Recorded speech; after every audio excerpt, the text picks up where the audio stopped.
KPK, maaf, kalau sudah kejaksaan menentukan adanya delik korupsi, KPK sebetulnya tinggal jalan. Sebab deliknya sudah ada, sudah ingkrah ini gitu, keputusan pengadilan gitu. Tapi kan KPK nggak jalan-jalan karena KPK nggak mau ngambil dasar ini. Oh itu kan Jaksa Agung. KPK punya polisi sendiri. Ini rahasia perusahaan gitu loh. Bagaimana institusi publik punya rahasia perusahaan, Pak? Kita ini bekerja dengan hukum publik yang sama. Hukum yang berlaku kepada saya harus sama dengan hukum yang berlaku kepada Bapak. Hukum yang berlaku kepada Nazarudin juga harus sama dengan yang berlaku kepada orang lain. Ya ini supaya ada ketawa-ketawanya dikit gitu. Kalau menurut saya yang disebut oleh Pak Gayus tadi, makna penting dari rapat ini karena kita semua hadir, Pak. Mohon maaf, pesan daripada DPR itu niat baik. Mulailah dengan penegakan hukum. Maksudnya apa? Let's start dengan definisi yang sama. Apakah definisi korupsi menurut Jaksa Agung sama menurut KPK? Kenapa itu kita tentang dulu hak penuntutan di KPK? Karena ada dua tuntutan dari satu negara yang sama. Apa boleh dua negara memiliki sikap yang berbeda terhadap hukum? Menurut saya itu nggak benar itu. Negara harus solid. Kalau ada negara dua hukum, yang hukum itu tidak sinkron, itu negara dalam negara. Dan itu adalah awal dari semua kekacauan ini yang kita pelihara bersama-sama. Kita ciptakan definisi koruptornya, kita ciptakan koruptornya, dan kita menyelenggarakan penangkapan koruptor setiap hari yang kita produksi setiap hari. Luar biasa itu menurut saya. Sebuah tontonan menarik bagi negara-negara lain. Kalau menurut saya, Pak, saya nggak mau gugat KPK soal nanya soal FPJP itu, apakah KPK nggak membaca itu. Berarti ini kan semua keterangan BPK sama DPR udah batal nih. Temuan-temuan BPK dan DPR itu batal. Sebab soal kesalahan atau SOLT yang disebut oleh pimpinan KPK di situ banyak, Pak. Banyak banget, dan itu harus dibantah satu-satu.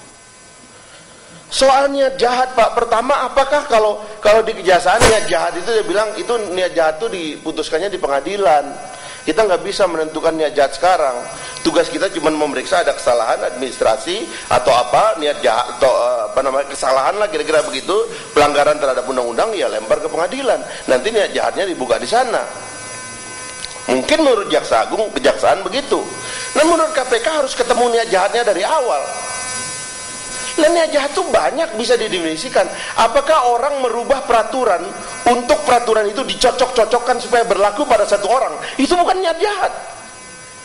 Kan niat jahat itu nggak bisa dibaca pasalnya. Niat jahat itu kan di dalam hati. Tapi kalau Anda melakukan perubahan peraturan untuk kepentingan satu orang, menurut saya itu niat jahat. Tapi sekali lagi, apakah kita punya kesepakatan dengan kata niat jahat itu? Kan itu yang tidak pernah clear, Pak. Jadi menurut saya, ya beginilah kita seterusnya menyelenggarakan keramaian-keramaian diskusi ini gitu. Tapi kalau tidak ada timuas, Pak, kasus ini sudah menguap. Kita bersyukur ada timuas karena di sini kita mampu memperdebatkan. Sekarang ini kita baru pas amanat pertama daripada keputusan Dewan itu. Mari kita mulai dengan penegakan hukum. Dan mulailah kita, negara ini punya sikap yang sama di hadapan hukum. Jangan punya sikap berbeda. Karena Undang-Undang Dasar 45 pasal 27 mengatakan segala warga negara bersamaan kedudukannya di dalam hukum dan pemerintahan dan wajib menjunjung tinggi hukum itu dengan tanpa ada kecualinya. Itu yang menurut saya tidak clear gitu. Makanya saya tanya koordinasi enggak gitu. Saya kira KPK nggak setuju tuh dengan keputusan Hesam itu, buktinya nggak dipakai. Dan sebaliknya kan begitu, nggak dipercepat. Jadi saya kira Pak Marzuki ini saya kalau menanya kasusnya Pak banyak banget gitu.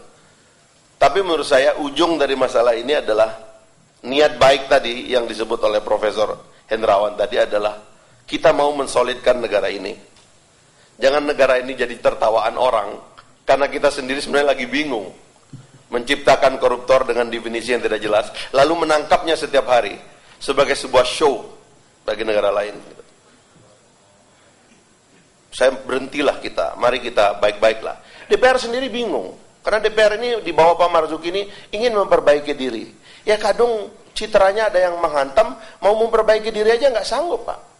Pak Marzuki ini mau bikin balik, Pak, profesor-profesor mau diundang, taruh di satu tempat yang bagus, sehingga legal drafting kita itu memiliki tradisi yang solid, supaya pasal-pasal di dalam hukum kita itu jangan dibuat oleh dokter, jangan dibikin oleh insinyur, tetapi oleh legal drafter yang punya tradisi tahunan dan tradisi akademik yang solid. Pak Marzuki mau bikin itu, tapi diserang. Nggak boleh. Kebetulan kita juga kurang tough membela diri Pak Marzuki. Kelihatanlah jadi dewan ini yang brengsek. Disadap lagi lalu ditangkap, dibikin malu setiap hari. Dan itu adalah tontonan menarik bagi orang lain begitu. Terima kasih Pak.